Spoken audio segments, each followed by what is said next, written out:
welcome to the Worship Leader Hangout podcast. My name's Chad Buckland, and this is... Davin Hutchinson. That's right. No, it's not that much latency. I just didn't tell him I was going to have him do that. Oh, yeah. Man, it's good to see you.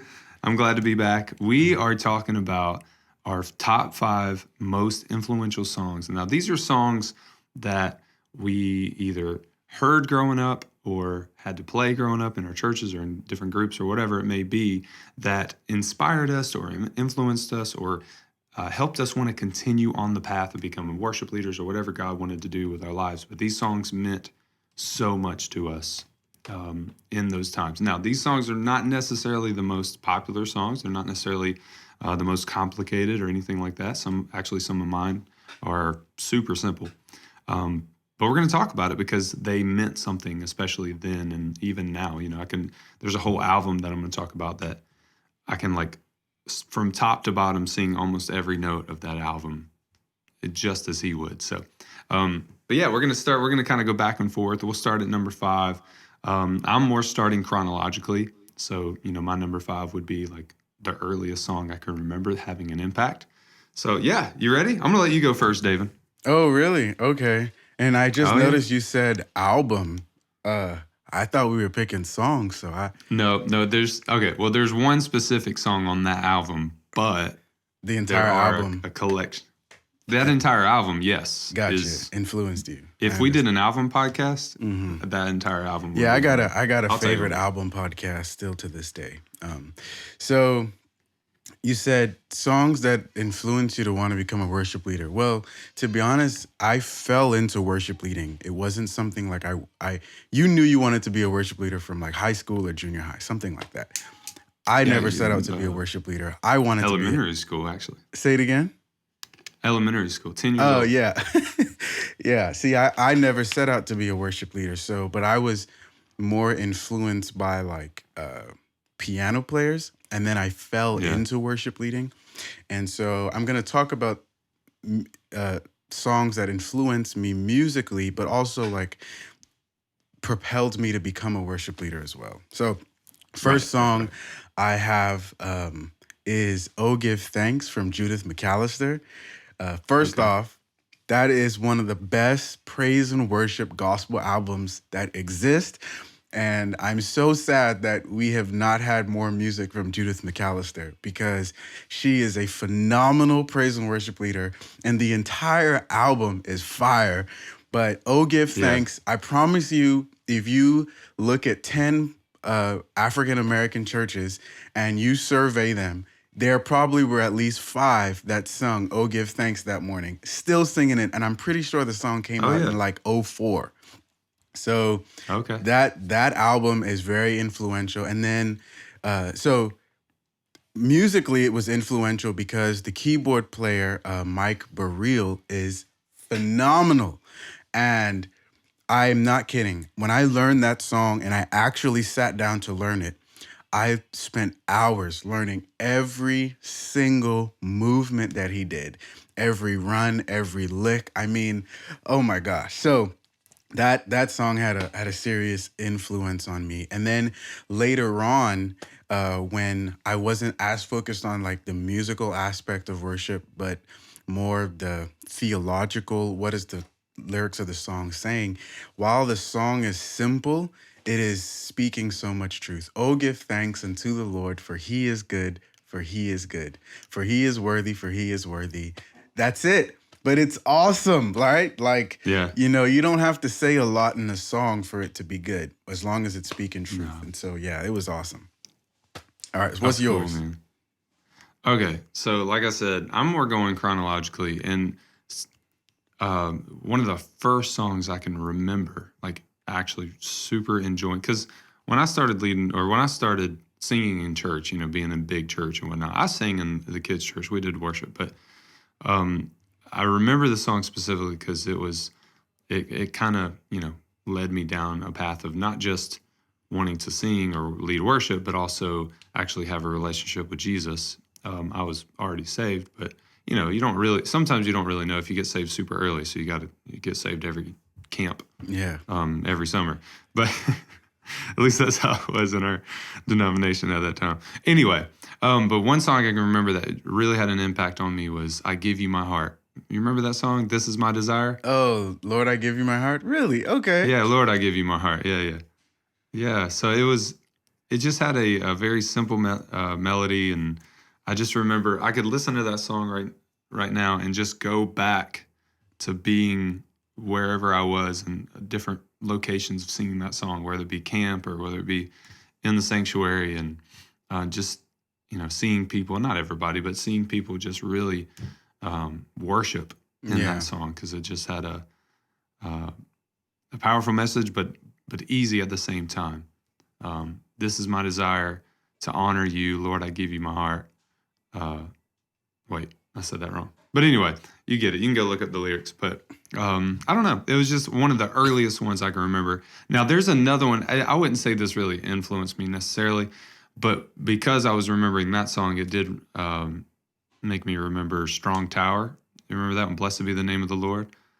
Blessed be the name of the Lord. Lord. We Oh, did it a wow. little faster, but yeah. Okay, yeah. Well, depending on where Yeah. you sung it, which church you sung it at, right? Like, Right. We sang it pretty fast, but yeah, that one kind of came along with that song. I was just like, oh yeah, I remember that song too, and I don't know. I was actually showing my intern that song, and she was like, wow. I'm glad we're not doing that one, but I don't know, man. When I hear some of those older songs, I just go back. It takes me back. yeah, you caused me to write down something. So, but Okay. that's gonna be, I'll save that for later. But yeah, you caused me to write All down right. something. All right. So anyway, so that's my like number 5, I guess. Gotcha. Okay. Yeah, I wouldn't say "Oh Give Thanks" is my number 5. I mean, that's up there. That might be number 2 and number 1. Just music, Okay. musicality, and Yeah. then groove. Oh my gosh. I'm still a big believer in the 5-piece church band, no tracks, no nothing, just everybody grooving. Yeah. Second song that influenced me, this is more on the musicality side now, because I started off as a piano player. The Yeah. Lord's Prayer from the Potter's House Mass Choir. Keyboard know that player song. is Kevin Bonds. And when me and my friend Angelo Swan first heard that, we were just so enamored by like the piano musicality on that album, man. It was just, honestly, I was so inspired. Like, to this day, Kevin Bonds is still one of my favorite piano players. And I just try to go look up old albums that he played just to learn his moves. I mean, it was phenomenal. And I think Yeah. that song right there just showed like the kind of was the mountaintop experience for like piano, me at the time, like Kevin Bonds just killing it on keys. So that, and then let's take it over a little bit, like the way that they took the traditional Lord's Prayer hymn and they adapted it for the Black church was really impressive. And they did a phenomenal job doing that. And you kind of get like this high church gospel choir experience with that song. So it was great. That was another song that influenced me. That was another one I sat down and I learned it note for note, lick for lick. So That's cool. Yeah. So yeah, I haven't really got into that type of song yet. So I'm still like what I just said. My number 5 was, this is when I was like in elementary school. That yeah. kind of thing. It's funny. You're so- going forward. Like you're going from the beginning to now. And I guess I'm going from like my favorites to like, this also influenced me more recently. So it's kind of okay. Yeah. All right. So next up, I was probably, more in the middle school range, starting to play guitar, that kind of thing. I played saxophone. For those of you who don't know, I don't do that anymore. But so Did I tell you Brooke bought a I did a sax? talent. Oh, really? Yeah. Oh, wow. I did this talent show. It was called Teen Talent. And I tried to do something every year. I actually played piano at Teen Talent. I didn't know you were in Teen Talent. Yeah, well, not for very long. Yeah. I did it too. I didn't really get past. I didn't get past usually the first stage. But I did so this is influential in a little bit different way, because at this point I'd started playing guitar. I was playing saxophone, and I started working with this youth worship leader, and I don't know if he's a youth pastor or not, but he was a youth worship leader at a Methodist church down the road from us. And what was really cool about him, he took me in. He was like, man, I just want to, basically what I do with some of my students or interns or things like that. He just wanted to show me everything he knew and everything he learned. And I asked him, so the song is called "We Fall Down." You remember that song? We fall down, we lay Yeah, our that's crown. it. Yeah. So he taught me. That was one of the first worship songs I learned on guitar. And at that same time, I wanted to do Teen Talent. So I did that song as like a solo, and he played guitar as my accompanist sort of thing. And so I think that was one of my last Teen Talents was with that song. And that song it meant so much to me in a lot of different ways. It was, like I said, it was one of the first songs I learned how to lead on guitar with, play the chord progression and sing. And yeah, I did that Teen Talent, We Fall Down solo kind of thing, and just all saxophone. It was pretty good. I thought it was pretty good, but then he ended up being one of my best friends named Tavon. He came up pretty much right after me and just blew me away. Oh, wow. On tenor. And so, yeah, he was always like number one in our state every time. So, yeah. But what was cool is like we became best friends, and I learned a lot from him. And he was part of the reason why I picked up bass. And oh, that's cool. For those of you who know me as a bass player, I give a lot of that credit to Tavon for kind of influencing that. So anyway, it's just pretty cool how things work out. But with that song, yeah, I love it. I love it still. I mean, we wouldn't necessarily pick it to be a part of our set nowadays, but you could. Churches are probably still doing this one, all over the world every Sunday. Yeah, So, I'm pretty sure when I was in Cali, we had done that song. Oh yeah, it's Yeah. a very common song. It's yeah, that's cool.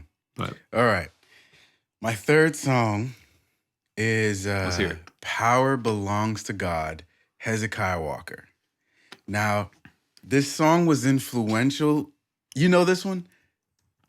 I do know this one. I need to listen to it again. I haven't listened to it in a while. So this song was influential because you played it for EVS, actually. Oh, did I? You did, yeah. You actually did play this. Oh, yeah. This was on the EVS album. But oh yeah. Just remind me how it goes. I know which one you're talking about. Boom, ba-da-ba-dum, boom, boom, boom. Yeah. Boom, ba-da-ba-dum. Yeah, okay. So I remember this that. song was influential because I'm pretty sure when I listened to this, I fell in love with the gospel choir. Like, oh, okay. The African American gospel choir became my love. Like, when I hear this, it's just the epitome of like African American church. Like, this is it. So I mean, I loved it as a kid, and I then later on I was impressed by Hezekiah Walker's ability to take the scripture and he made it sound so musical that it was like it was just fun to sing, right? Mm-hmm. Trust in the Lord at all times. Pour out your heart before him. Power belongs to our God. And then when he does the key change, I shall not be afraid of the terror by night. It's like, man, you don't even realizing like you're singing a psalm, right? And so I fell in love with the song musically as a child, later into like my later teen, I guess more like my early 20s, I guess. I fell in love with it because of the way he took the scripture and like applied it to music in such a natural way. Oh my gosh. Hezekiah Walker to me is one of the best praise and worship leaders, choir directors that God has placed here on earth. Yeah, so, he's amazing. Yeah. Yeah, man. Yeah, that was a good song. So do you still have that album, by the way? Or do you have access to it? or know somebody with it? Yeah. I don't, and I really, really want to hear myself play on it. I really I'm do, dude. sure I have a copy of EVS's Okay. EVS's version of it. Yeah, I'm sure I do. If you knew somebody that had the whole album, like I would love to hear all the songs. Rain on Us. Oh Was yeah, on yeah. there. We did that one. God of mercy, God of love. Yep. Yeah. You know something? John P. Key really should go down as like an honorable musical mention for Oh me. yeah. Well, that song I didn't have it on my list, but it was kind of an honorable mention, and I'll tell you why in a minute. But yeah, that was probably one of the hardest songs I've ever learned. But there was another song that anyway. But I'm not there yet. I'm on number 3. This was when I was still in high school. So, and this was that whole album thing I was talking about. Do you remember the album called Live from Another Level? Yeah. Who doesn't? Israel? Who doesn't? Yes. Oh my, yes. So that album, that whole album just, that changed my view on what worship could be. Right? Yeah. Like it just flat out rocked me those couple years I listened to it straight. I mean, and this was, we had CDs and CD players in the car. So I usually had number 1 in the car. Like, remember, because it was a 2-disc CD set. And I usually had that in the car because it had, some of the faster songs on it. But that number 1 had the medley. No. Which one was it? I'm looking at it right now. Sorry.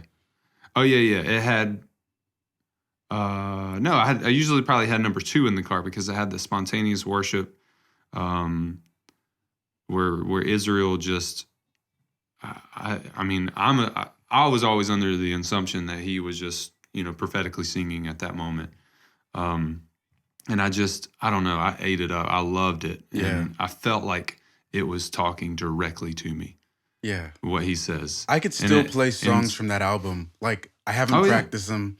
And again, I say rejoice. It's yeah. Those are standards. Yeah, they definitely are standards, and the church should still be singing them. We just don't have the technical abilities anymore. We lost all our musicianship. Remember that? Come in from the outside. Don't be afraid. Oh yeah. Gosh. Anyway, dun, dun, so there's not a specific song necessarily. Honestly, that spontaneous moment was why I latched onto that album. I mean, all the songs are amazing. Of course, Friend of God, that Friend melody. Let's see. Yeah, Joy, My Desire. No, Not One. Remember that? Where, what's his name comes in and starts singing that? Anyway, I fell in love with that. And that, like I said, it changed my view on like what corporate worship could look like. I understand it was an album recording. I understand it was Israel, but I don't know. There was just something about it that I think Israel did something that we don't talk about anymore because it just seems to be the norm. But before Israel, there was never really this idea of like a CCM and gospel artist who was packed into one person. Right. I don't remember. Maybe there was somebody out there. I don't remember it. And so I think Israel brought this sound I have no idea. That like he did. Both churches could say, hey, let's try that song. Let's try that song. Right. And I don't know. And even if it wasn't to his level of musically, exactly, you could still do that song without completely butchering it. Exactly. Yeah. Everybody could do Lord You Are Good without butchering it. Oh, yeah. And yet you could go to like African American churches were doing it and white churches were doing it. And it was, oh man. So yeah. Yeah. Lord You Are Good wasn't on that album. That no, was on the it one before. Wasn't on that album. I don't remember what was on. It was the one before that. Yeah, but again, I say Rejoice was on that album, right? Oh yeah. Yeah. That Rejoice was the first song. in the Lord. Oh man, I love that album so much. Man, you named something that's not even on my list, but I love that album so much. I learned all the horn lines for oh man, I love it. We had all those. I don't know if it worked by the time you were in EVS, but we had all those horn lines on that little MPC. That MPC, yeah. They may have. No, I don't. I don't remember them being there. The only, It probably didn't. the only stuff I still remember being on there was the stuff for a Byron Cage song, Glory song. The beats, Yeah. just the beats, basically. The beats Yeah. and some of the lines. Oh, really? Mm-hmm, yes. Okay. Do-do-do-do-do-do. Yeah, I yeah. remember some- Yeah. All right. Some of We y'all don't just know what we're smack it when talking it- about. So, and I hate when people are out of the loop. Oh, well, it's okay. Chad and I were in the same group in college, but not at the same time. So, Right. Uh, Obviously, it was a gospel choir, yeah, it was a gospel as you choir. can tell. And Just- that's actually how we met. But even though he wasn't in it when I Mhm. was in it, and so he was on an album that what we were talking about earlier that the gospel choir played. I wasn't on that album because I wasn't there. And then there was an MPC that was kind of passed down to each different class, lower that level thing class. was old. Yeah. And so the MPC would have the I mean, this was before we were tracking, right? Oh, Like, yeah. It was basically, it was a click. We called it a click. Yeah, yeah, you had your click, but instead of the click having all the brass parts and everything laid out, you would have to hit it when it was time for it to happen. So don't hit it late because you're screwed. So yeah, but it was fun. It would be like, I'm sure, yeah. Marcus usually did that in our group because my first year, our second keys, his name was Matt. He would run it, or Rory would run it, or whatever. But Yeah. when I became ND the next year, Marcus would usually run it, and there were a couple times maybe in rehearsal he'd hit it late, and it was hilarious. Yeah, that's good. Or he'd hit the wrong one. Yeah. It was the best, dude. Those days, I miss those days so much. So- That was probably the most time I spent actually playing music in a stretch, like one Yeah. single stretch of time actually on the instrument. Same, 10 hours same sometime. here. Like, cause you rehearse Tuesdays, you rehearse Thursdays, and then you rehearse with the choir. Then you had band rehearsals after that, and then Sunday was a ministry opportunity somewhere. So yeah, and then Right. a lot of us were still playing at churches in town or in Chattanooga. So we were playing around town with our friends. So I mean, yeah, you're right. That was the most I've ever played, and clearly it was the time when I would say improved the most. So I missed Yeah, it. I could definitely argue that was the most improvement I'd ever made Mm-hmm. Yeah. in a short amount of time. And on top of that, I went to Victor Wooten's bass camp Oh wow, one of that's those cool. summers. So with EVS, that, and being a music student in the first place on double bass, Mm-hmm. it was just, college was an amazing experience. Yeah. But I find whose turn is it? Is it? I was gonna say Oh, I go find it interesting that you were talking about like these CCM contemporary songs, and then you kind of your third one was like that crossover, right? Which my fourth one it is really my crossover because Okay. my fourth one is the Stand from Hillsong. Yes. Oh my That gosh. song really, because Yeah. I didn't really get into CCM till college, going to a white school, so predominantly white anyway, and so You're that talking about high school? college. Right? Oh, yeah.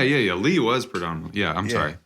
So when I heard that song, and I heard others, but this song, I know it really influenced me, like kind of the airy guitars, that sound was new for me. And then spiritually, this song speaks so well to like, you stood before creation. It's very poetic, but in a very Mhm. truthful way, and I think it's true to the scriptures. So it's really awesome. That Yeah, song really had I love an it. influence on me, and I sung it for many years, and I'd sing it again any day. There are our youth still sing it occasionally. Like Oh, really? It's a new song for them. They're like, oh man, this is Yeah, that's this cool. is Yeah, amazing. to me, that song is a little more timeless It is. than we want to give it credit for, and Yeah. I think it can definitely resurface. Yeah. It has here. It has here. It was crazy because that's one of the first. Well, not one of the first. That was a song in high school that we were leading and singing. But what was cool is that it came out at that time, Oh And wow. I don't know. It was, That's yeah. dope. So just a quick story about that song. I was in between my senior year and college. I was working overnight at Walgreens, and I had that album. The album just had came out either that year or the year before that The Stand was on, and I would listen to as much of that album as I could on my break, sitting in my truck at Oh wow. Walgreens, and I would just sometimes I would just flat out just worship, or sometimes I would sleep and it'd be playing. But it Mm-hmm. was like that. Yeah, that song was. I didn't even think about that, and Yeah. yeah, that would definitely be on my list if it could be just top 10. But anyway, that's so good. So my next song, so we've I have pretty much crossed over because now at this point, if my number 4 was The Stand, then the next one would be My number 4 it was was The so Stand. hard. I know. That's what I was saying. If Oh. mine was as well, kind of rounding out high school. Now we're in the college. We're in the first year of college, and I joined EVS my first year, and I was a pretty decent bass player. I like to play, some jazz and funk stuff and Victor Wooten type stuff, and that's probably one of the only reasons I was able to get in, because I had some of those skills that were good for certain songs. Mm-hmm. And yeah, I was super shocked. I didn't even think. I was like, yeah, there's no way. But I got in, and I remember sitting with. So this was one of our first like individual like band practices, because we had to. So we split up basically, and we had to learn parts. We had 12 songs we had to learn, and we had to learn parts. And I sat with this guy named John York, and I'm going to say his full name because he's absolutely incredible at not only playing but he is an incredible person, and he just sat with me for probably 2 or 3 hours. I don't even know how long. I might be over exaggerating. And he more or less taught me how to learn a song, a complicated song, because I really didn't know how to learn a song like that. Mm-hmm. And the song that we sat there and just learned every lick, every note, every chord change was More Than Enough. You remember that? Oh, my God is more than enough. yeah. Yeah. Wow. Yep. So we sat there and we learned that whole thing. Well, he taught it to me, and he would play it on guitar, and he said basically do that, and then I would do it on bass. And so more than just teaching me that song, he taught me how to learn songs. So we'd sit there, we'd play, doom get, stop, and I was like, okay, let me try that. Play, da do do, stop, ba do do, Mm-hmm. And so he taught me how to listen for the bass more than I had ever done before, because Victor Wooten stuff, he pushes the bass to the front of the mix. CCM stuff, the bass is just super simple. So he really just like, yeah, he taught me how to learn songs and how to listen and how to listen through the mix to the bass player and what he was doing. And I don't know, I'll never forget that. And that also was a complete game-changing type of experience of like, okay, you can learn anything. Yeah. As long as you have a system or some type of way of learning that. And that's what made it possible for me to learn Rain on Us. There's no way in the world, if I didn't sit there with him and try to learn that song, there's no way in the world I would have been able to learn Rain on Us by myself, because it's a very complicated song, especially for a noob like I was at the time. So anyway, yeah, More Than Enough. I love it. It's on that album that we're trying to resurface. Mm-hmm. I'm trying to find of me playing it. I want to hear myself so bad on that. Yeah. Just to hear. I might shock myself. So yeah, what's your number? What's this, number 5 for you? Yeah, this is 5. Oh gosh. I have 5, and then I got some honorable mentions, and then I have an album that's fine. that I can't I can't mention because, well, not mention within this, because to me, it deserves a category. It's in a category of its own. Okay. Of influence on my life, musically, spiritually, everything. So the number 5, I'm gonna say Grace. Now this one is not as common. It should be, but it's not. Grace Alone from the Modern Post. Oh, okay. I don't know if I've heard that. Yeah. And so they're one of the bands that came out of Mars Hill Church from Seattle. And this song now we've crossed over into like the modern hymn movement and bands Okay. that are a part of that. And so like I would say like Citizens and Saints, the Modern Post, the Sing Team, uh the Gettys are in that too. Uh I mean, there are just a ton of other. There are a lot more bands. I don't know why I can't think of them off the top of my head. Anyway, this song really influenced me in that worship music could still have a lot of form to it, and at the same time, like form, like how like a hymn is formed, four verses, and it Hmm. doesn't have to have a chorus. Um, like it changed the way I thought of I approached even looking for worship music to sing on Sunday morning. And then theologically, like this song expresses itself in a way that I find very helpful from myself to God. Like so so yeah, this song just really had a big impact on my life in ways I even struggle to articulate, but I love it. And I actually haven't sung it at Yeah. any church I've been at. Um, but Oh, would okay. love to. Yeah. Yeah. So so my number five, I'll get to it in just a second. But because I'm going chronologically, I'm gonna go ahead and give it an honorable mention for in between like that college and now. Um, but that would be Alpha and Omega. I didn't hear the song until I know it's in Israel, I know I realized that, and for whatever reason I missed it. And our director of EVS, my first year when I was in, we called her Sister Sadie. We would She would just break out in this in our times of worship as just a choir, because we would spend lots of time worshiping, like just as a choir, no music, no no band, no anything, just singing, praising God in a room. Just because I don't know, she really knew how to just bring people together and just have a corporate worship time of Mm-hmm. just giving God the glory and honor for, because he deserves it. But anyway, and one of the songs that we would sing just was Alpha and Omega. And I honestly, at first, I thought she just wrote it or came up with it. um, and then I quickly realized what it was when I looked it up. But Yeah. it really had an impact on me in a way of like, not only just the song itself, but just at the moments that she would just break out in the song. I don't know, it touched me so much that we don't need music. We don't need instruments. We don't need uh, like a set. We could just break out in the song Mm. anywhere we are, Yeah. as a group, as an individual, whatever. I mean, yeah, it's really hard to explain. I mean, it's very, for lack of better words, it was a very Pentecostal type setting. We were Mm-hmm. praying over each other and different things like that. But that really impacted me, because we would have these retreats. Occasionally, she would say, we're not going to rehearse our stuff tonight. We're just going to worship together. And she would speak into people's lives. She could hear from the Lord prophetically, and she would just point some people out too.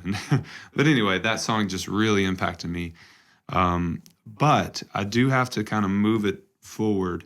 There's been so many songs that have been flat out incredible, written over the last 10 years, because I've been out of school for 10 years now. And a lot of them have impacted me in a certain, a way. But one that's notable that I just have to, give a little bit of honor to would have to be the song "Build My Life." It's relatively new. I mean, it's That's very surprising. played in a huge song now.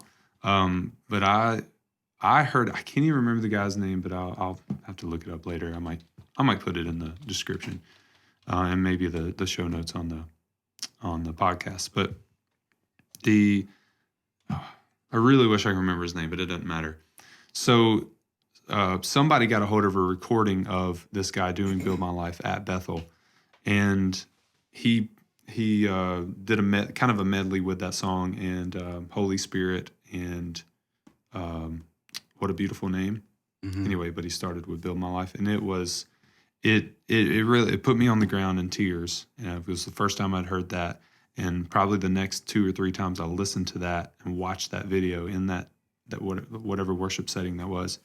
I just was in tears, just worshiping and confessing that, like, I will build my life upon your love. It is a firm, and I just so that was one of those experiences that I hadn't probably had in a while with a song, and it was just it was refreshing because it's like, wow. And I really feel like I'm experiencing that again with another song, but we'll see how that plays out. But that was a big deal. The first time I heard it, I was in the shower, and it came on just as an autoplay on YouTube. Maybe it was that year that it came out, and maybe 16, 16, I don't know. And anyway, and I got out of the shower and I was like, oh my gosh. And I got dressed and went to our guest room and just laid on the guest bed and sobbed and worshiped for probably another hour, and just had that song on repeat. And anyway, and then when we actually started doing the song at our church, I could not get through the bridge without starting to cry. So I really had some heart change and some things going on, I guess, in that. And yeah, I would say it's impactful because it was a chance for me to just really step back from just the normal, hey, this is a great song for our church, and actually find something that's like, okay, this is what you need right now. This song is a guide to bring you closer to Jesus. Unintentional to them. They have no idea what was going on when they wrote it, but they knew it would impact somebody, hopefully. But yeah, Build My Life. I know it's not complicated. I know it's not, the most amazing thing musically, but it was life-changing. And I guarantee you, if I was unsaved at that moment, I would be a believer now because of that. That's a serious thing to say. Shows the impact of that song in your life. Yeah. That's awesome, man. I'm going to give some honorable mentions, and I would love to go further into these guys, but the truth is, I'll talk about them all day.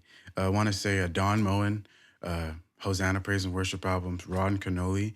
Those guys had a serious impact on me early on. My mom used to play them in the house, and musically, the orchestra arrangements were so like impactful to me. Like when I was a kid, and for the longest time, I wanted to be like an orchestra arranger because of what I heard on those albums. And then later, when you listen to them as adults, you listen differently than you are as a child. And I was just really impressed with the way they were expressing themselves to God and how they led the congregation. And honestly, it feels so simple and relaxed, and it more honestly fits along with my personality. So, those guys, they really had a big impact on me. Kirk Franklin's album, a lot of his albums, had an impact on me, but Rebirth, probably the most impactful album ever to me on my life, right? Wow. Like, in the Bahamas, DVDs, an original DVD costs a whole lot more money. When I was like 14 or so, or 13, I went and bought the DVD, which was $50 for a kid. $50. That's crazy. Yeah. Is a lot, but like I wanted that album, so I bought the DVD and the album, right? And I could list everyone who played on that album. I know where the album was performed. I mean, I knew so much information about that album. Musically, it was impressive, and then later on in life, like spiritually, that album, like it just did so much for me, and just he speaks so well about like substitutionary atonement and what God did for us on the cross. He speaks so well to many theological themes that, like, man, I was just impressed. So you could tell something happened in his life on that album. Like, you feel it. Yeah. And so, let's see. Okay. And then more recently, I've been more in the modern hymn movement. So I'm not really that much in the CCM world. I got to give Hillsong a lot of credit, to be honest. Like, I Yeah. know everybody listens to them, but really they had a big impact on me. I still love their music to this day. But Yeah. Citizens and Saints, I know I named these groups before, but Citizens and Saints, well, they were just called Citizens now, but they've had such an impact on me that when they asked, they did a campaign to raise funds for their one of their later albums that came out, and I actually wasn't a fan of the later album that came out, but I actually sent money in to like support it twice. That's right. I remember when you did that. Yeah, and I Yeah. and I accidentally made two accounts. And I picked a more premium package or whatever, and I was like, something, they can have the You money. gave Like, twice. yeah. Yeah. And they just had such an impact, all their albums, because what they did for me was they showed me how you can take, first off, hymns and you can modernize them and you don't even Yeah. realize it. And at the time I was at a Methodist church and I really needed that to help break that traditional idea of only the organ can work in our church, right? And Mm-hmm. they were really helpful to me with that. And then my theology began to change around the time I started listening to them, and they more aligned with like my theological beliefs at the time, and they still do, but what they were changing to. So I started listening to them more, and then musically they don't have that CCM sound. And so I love Hillsong, and Hillsong does the CCM sound really well. I mean, truthfully, they're Mm-hmm. the standard, right? But I Yeah. really struggle with just hearing that CCM sound all the time. And Citizens and Saints really does provide another musical option that's still like rock rock centered, but it's not CCM. It's not Christian Yeah. contemporary alternative rock music. So I really love their sound. And then lately I've been uh I mean, I don't want to sound dark, but the world is dark, so I feel dark, right? So I don't really want to listen to a lot of, I'm struggling to listen to a lot of worship music right now because it just does not express my feelings. Like if you read the Psalms, Mm-hmm. right? David was expressing what was going on in his heart. He was still expressing the Yeah. truth about who God is, but he was expressing what was going on in his heart. I don't I'm struggling to find the words to even pray or worship, but the brilliance has been really helpful for me lately. And so I've been listening to a lot of the brilliance, and then I've been listening to Andrew Peterson, and I really like his Okay. music. He's very great at writing songs in like a story form, I find. And so yeah. I'm writing his name down. So yeah, well, I'll end with my honorable mentions. Um, kind of starting in high school, Heart of Worship, I'm sure was pretty influential to a lot of people. I'm coming back to the Heart of Worship. It's all about you. Just loved it, played it, led it, enjoyed it. But yeah.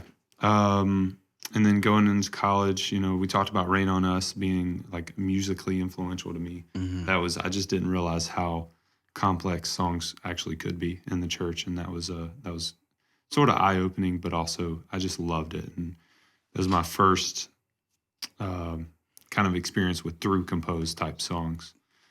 So it's just beautiful. If you haven't listened to that, go check it out. Rain on Us, John P. Key, right? Hmm. Yeah. And then same kind of era of my life was More Than Anything. Lord, I love you Oh more yeah. than That's anything. that's a I church anthem love right now. Jesus. Still is. I That was worship actually on Him. Kanye West's album. Yeah. I heard a piece of that. Yeah. It was. They Um, killed it too. yeah. Oh, I'm sure. Yeah. Anyway, it was. I loved it. I was so honored to be able to be a part of EVS and also do that song when that song was super fresh. Hmm. It was a lot of fun. Yeah, we'd see a lot of people just come to the Lord in that song, just really center in their attention to the Spirit in that moment. But anyway, moving on, I got into Ren Collective probably after I was married. So this was like post 2010, 2011. I got into Ren Collective. I love their sound. It's unlike it. I guess it could still be technically considered a CCM. You don't really hear a lot of them as far as like in the mainstream of CCM worship, but their sound is different, and I love it. I can't get enough of it. As much as I love gospel, I love what they do their type of sound. And I wish I can just. I wish I talked like that. That's amazing. But people take you more serious when you have an accent. Anyway, and so we did some Ren Collective songs a few years ago, and I still follow them a lot. And lastly, I'll just end with this one because it's really starting to impact me right now. A couple months ago, Maverick City released a song called Promises. Flat out amazing. Just the way they do their worship sets, at least for the video. I really honestly don't know a lot about Maverick City and who actually is leading that, or I don't really care, to be honest with you. But I really like what they're putting out. Yeah. And we've done Refiner here. Refiner is an incredible song that they do. Stephanie Gretzinger and what is his name? I can't remember. Sorry, we'll put it in the description. But anyway, Refiner, but Promises is one of their newest ones. And it's just, the melody is I wouldn't say unlike anything you would hear in CCM, but it's really, it's different. It's fresh. The melody is just fresh. Even though it's a 6-4-1-5 progression at the intro and in the verse. I have an assumption about that. Fresh. What's that? Sorry. So when I was talking to somebody about Maverick City, because I just heard about them, this person described them to me as the new gospel sound. Like, that's what gospel sounds like. Yeah. So, yes and no. Yes and no, because they are using very standard chord progressions. They are, but that's what very easy. But the person was telling me, and she sings at an African American church, and I'm really out of the culture now, but she was saying, yeah, if you want gospel, that's where you go. Like, if you want praise and worship music, that's what they're singing. And so it's interesting to me, like, that's the gospel sound. So maybe I was going to say that's why the melodies are a little bit different. Yeah, they're incredible. I really like their sound. They kind of bring what Israel brought to gospel, but Israel was not afraid to make it more complicated. Yeah.